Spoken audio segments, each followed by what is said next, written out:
Hello friends, ఈరోజు recipe వచ్చేసి రాగి ఫ్లోర్ విత్ బనానా. ఒక బౌల్లో 3 స్పూన్స్ ఆఫ్ రాగి పిండి తీసుకొని వాటర్ పోసుకొని కలుపుకుంటూ ఉండాలి.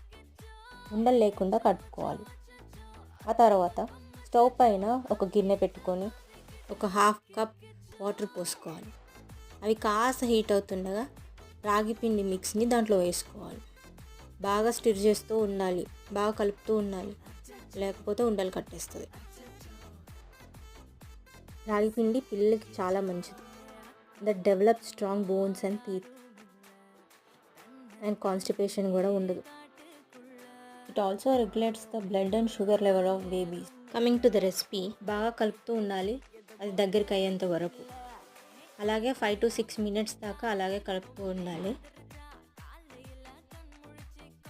ఇప్పుడు ఒక చిన్న బనానా తీసుకొని దాన్ని స్మాష్ చేసుకోవాలి.